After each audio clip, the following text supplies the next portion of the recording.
All right. I'm not sure if I'm any good at this, but here we go.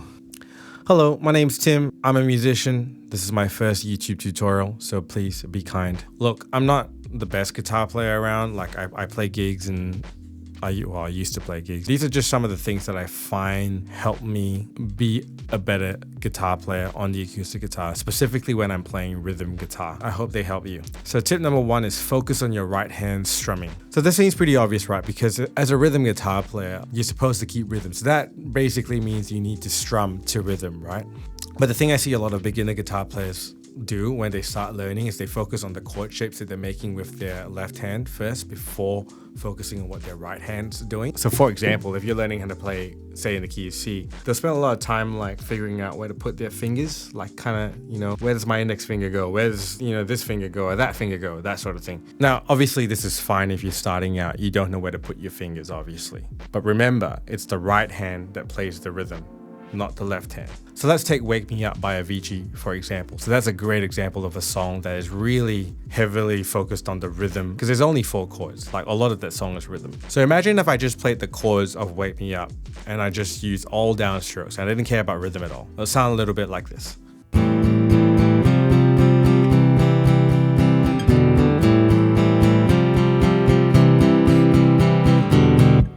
Now that might be the chords to Wake Me Up, but that isn't Wake Me Up. That just sounds like I'm playing 4 chords, like over and over again to downstrokes. Wake Me Up only really starts sounding like Wake Me Up when you get that rhythm going, kind of like this.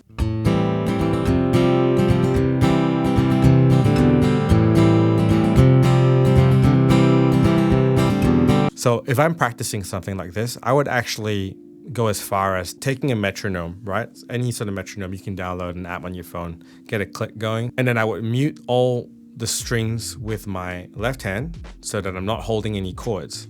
Then I'll just play the right hand groove to the metronome, kind of a little bit like this.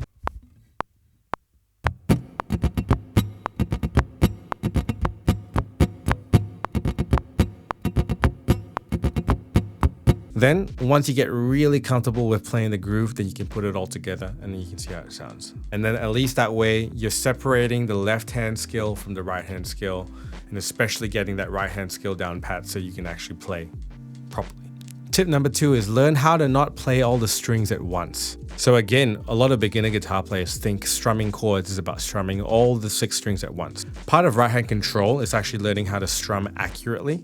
So that actually means being able to strum maybe a few strings at a time. So like 2 strings at a time or 3 strings at a time. Let's take the example again from Wake Me Up. For basically all of the song, I'm keeping both of the E strings muted. This is because if I chose to play all of the strings, some of the notes that you will hear in that chord will either be A, not actually in that chord, or B, not sounds that I actually want to hear as part of that song or part of that riff. So here's a quick A to B comparison of when I'm choosing to play all the strings at once versus me choosing to play only the middle 4 strings of the neck.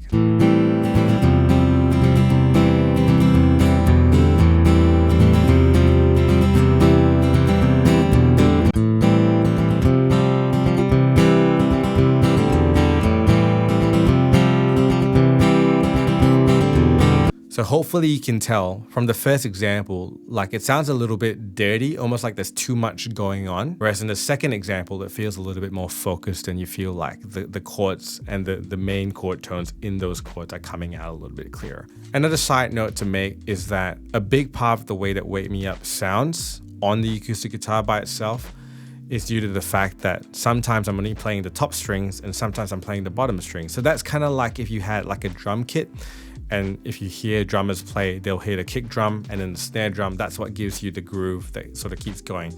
By being able to play some strings at a time, you actually get that groove naturally. And that's what we want here. Tip number 3 is palm muting. Learning how to palm mute is really important.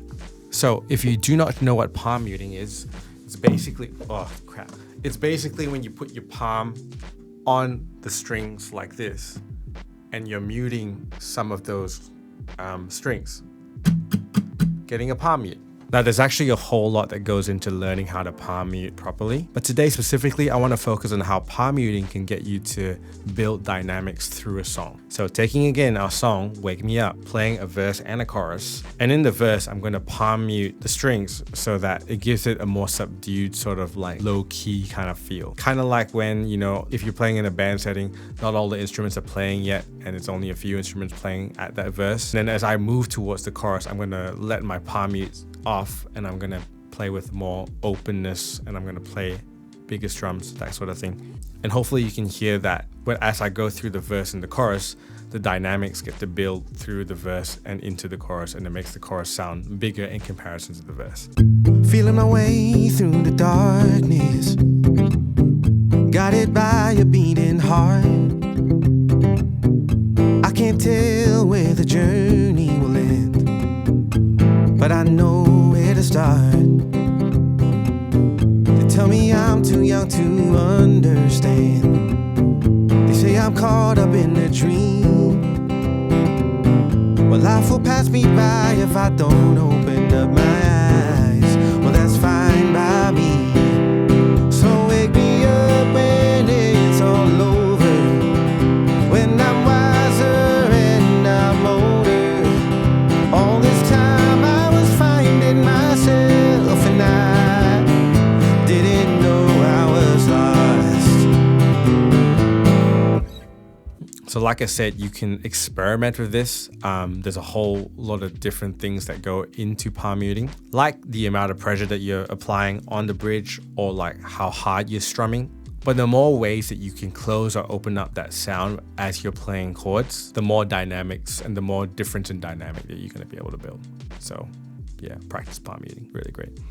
In conclusion, of course, these aren't the only things that you can do to improve your rhythm guitar playing. Rhythm guitar playing is a huge whirl and there's a whole lot of different things that go into it. But hopefully by doing some of these things, whether it's in your practice time or when you're playing with other people, hopefully it'll make you sound a little bit better. And hopefully the people that you're playing with will like how you sound a lot more too.